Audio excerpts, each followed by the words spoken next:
نهبلي إزاي تكتاتل وزلكم تايم ميديا تايم ميديا كاب مقالة بقوانقوا تقرنيا زي محلالف سينا ناباخم كنقلنا حابيركم نتصنفو هوحت منقست فدرال وعلي بريتوريا كاب معنقاف كوقطب اتحساسيبو هوحت ابزوصو مغلصي منقست ኢትዮጵያ ህዝብ ትግራይ ካብ ምህዋኽ ክቆጠብ እዩ አጠንቅቕ ዘሎ ሙሉ ትሕዝቶ እቲ መግለጺ ከም ዝስዕብ ይኸውን ካብ ህወሓት ዝተውሃበ እዋናዊ መግለጺ መድረኻት ወፍሪ ብሄራዊ ሓድነት ህዝብ ትግራይ ስትራቴጂካዊ ዓቅታት ትግራይ ብፍላይ ድማ እቲ ወሳኒ ዝኾነ ህዝብና ብዘሳተፈ መልክዑ ብድምቀት ክካየዱ ጸኒሖምን ኣለውን ኣብዞም መድረኻት ህዝብና ኣብ ዘንጸላሎ ሓደጋታት ብዕምቆት ዘትዩ ዓለዋቱ ዝረጋገጽ ሎምውን ከም ወትሩ ብሓድነት እንቃለስ ምዃኑ ብምርድዳ ሓድነቱ ንምሽርሻር ይግበሩ ዘለዎ ወፍርታት ብጽንዓት ክቃለሶም ወሲኑ ወጽየሎ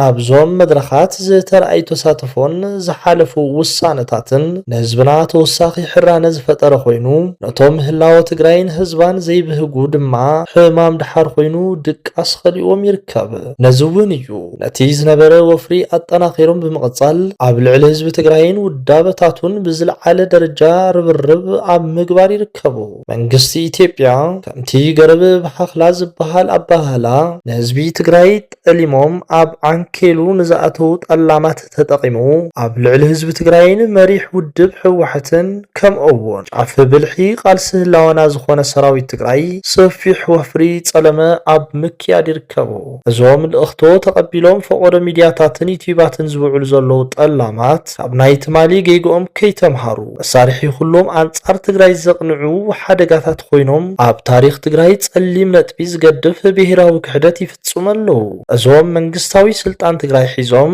አንጻር ረብሓን ሉዓላውነትን ትግራይ ዝሰርሑ ኸድዓት ሕዚ ድማ ናብታ ትኽክለኛ ደንብኦም ዝተዓቐቡ ብዋጋ ፍትሒ እቲ ጆኖሳይድ ዝተፈጸሙ ህዝቢ ብዓሳቢኦም ከእምኑ ተወሳኺ ጥልመት ኣብ ምፍጻም ይርከቡ ኣብቶም ከካይዶም ዝጸንሐ መድረኻት ብዕምቆት ብምዝታይ ኣምሪሩ ክቃለሶም ወሲኑ እዩ እዞም ብመንግስቲ ኢትዮጵያ ኾነ ብዕሱባት ሓሻኽሩ ዝካየዱ ዘለዉ ወፍርታት ህዝቢ ትግራይ ዘይገመቶም ኣይኮኑን ህዝቢ ትግራይ ካብቶም ኩረታት ቃልሱን ባህሪ እቶም አካላት ተበጊሱ ኣብቶም ከካይዶም ጸንሐ መድረኻት ብዕምቆት ብምዝታይ ኣምሪሩ ክቃለሶም ወሲኑ እዩ ብቀጥታ ይኹን ብተዘዋዋሪ ሓድነቱ ንምሽርሻር ዝግበሩ ወፍርታት እናፍሸለ ዝጸላሎ ሓደጋ ብርሑቕ ንምትራፍ ዝተመዛበሉን ዝተሰደዱን ወገናትና ናብ በረበቶም ክምለሱ ኣብ ትሕቲ ጸላኢ ዝርከብ ህዝብና ሓራክ ወፅእ ዝተወረረ ሉዓላዊነት ክብርን ተሓታትነትን ጆኖሳይድ ክሰፍን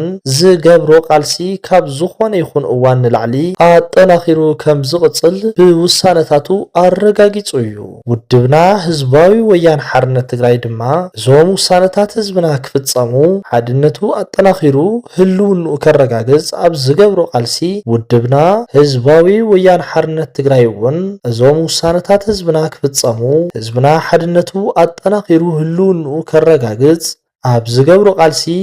መሪሕ እጃሙ ክዋጻ እዩ ሕዝው መትከላዊ እምነት ህዝቢ ትግራይን ህወሓትን ሰላም ምዃኑ እናገለጽና መንግስቲ ኢትዮጵያ ነቲ ህዝቢ ትግራይ ምእንተ ሰላም ዝኸፍሎ ዘሎ ዋጋ ጸማም እዝኒ ብምሃብ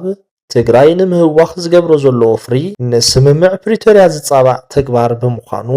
ካብ ተግባሩ ተቆጢቡ ዝቕጽሎ ዘሎ ሰላሕታዊ ጆኖሳይድ ከብቅዕ ብዝኣተሆ ውዕል መሰረት ንስምምዕ ፕሪቶሪያ ክፍጽም ይግባእ ህዝባዊ ወያነ ሓርነት ትግራይ ጥቅምቲ 3 2018 ዓ.ም ትግራይ መቐለ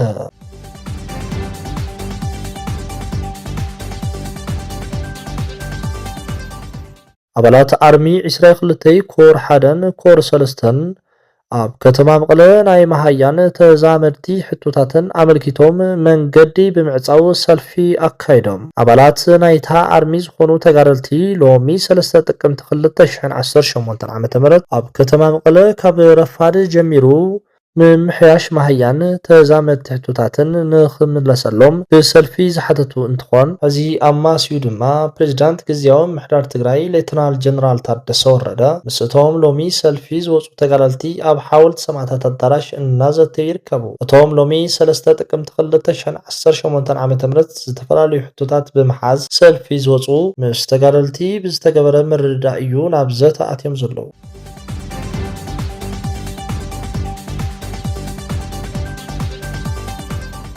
ዜና ወጻኢ ፕሬዚዳንት ኣሜሪካ ዶናልድ ትራምፕ ኣብ ልዕሊ ኩሎም ኣቑሑታት ቻይና ሚእታዊ ታሪፍ እንተወሲኾም ኣብ ልዕሊ ምህርትታት ኣሜሪካ ከቢድ ሕነ ምፍዳይ ከም እትፍጽም ቻይና ኣፍሊጣ። ኣሜሪካ ኣብ ልዕሊ ምህርትታት ቻይና ብሰንኪ ዘንበረቶ ቀረጽ ቻይና ናብ ኣሜሪካ ትልእኾ መጠን ንግዲ በብዓመቱ ብ27 ሚእታዊ ምንካይ ከም ዘርአየ ዝገለጸት ትካል ጉምሩክ ቻይና መጠን ንግዲ ቻይናን ኣሜሪካን 32 ቢልዮን ዶላር ከም ዝበጽሐ ምርግጋጹ ዋሽንግተን ፖስት ጸብጺቡ። ኣሜሪካ ኣብ ሎሚ ምህርትታት ቻይና ዘንበረቶ ድምር ታሪፍ ልዕሊ 57 ሚእታዊ እንትኾን ቻይና ኣብ ኣቑሑት ኣሜሪካ 33 ሚእታዊ ከም ዘይመልእ ዘፍለጠት ቻይና ኣብዚ ሕዚ እዋን ብፕሬዚዳንት ቀሪቡ ዘለዎ 100 ሚእታዊ ተወሰኺ ታሪፍ መንጎ ክልቲአን ወነንቲ ልዑል ቁጠባ ሃገራት ኩናት ንግዲ ክለዓል ዝደፍእ ምዃኑ ሚኒስተር ንግዲ ቻይና ኣፍሊጡ።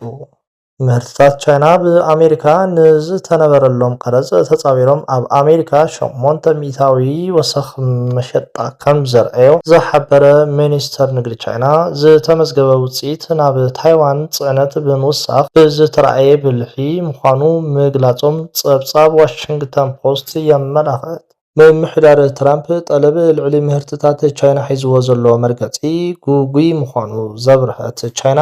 ኣብ ተግባሩ ዘይዕቀብ እንተኾይኑ ስጉምቲ ቻይና ዝኸፍአ ክኸውን ከም ዝኽእል ኣጠንቂቓ። ሚኒስተራት ንግዲ ክልቲአን ሃገራት ኣብ ዝሓለፉ 20 ዓመታት ኣብ ስፔን ውፅኢታዊ ዘተ ከም ዘካይዱ ዝጠቐሱ ሚኒስተር ንግዲ ቻይና በብእዋኑ ዝለዋወጥ ፖሊሲ ንግዲ ኣሜሪካ ሕማም ርእሲ ኮይኑ ምህላው ኣብሪሖም። ኣሜሪካ ኣብ ልዕሊ ቻይና ሒዛቶ ዘላ ፖሊሲ ንግዲ ረብሓታት ቻይና ዝጎድእ ኩባንያታት ቻይና ዘድቅቕ ውድድር ንግዲ ዝጎድእ ምዃኑ ዘብርህት ሚኒስተር ንግዲ ቻይና ሃገሮም ከምዚ ዓይነት ጸቕጢ ከም ዘይቅበልን ሕነ ንምፍዳይ ከም እትግደድን ምግላጾም ጸብጻብ ዋሽንግተን ፖስት ገሊጹ።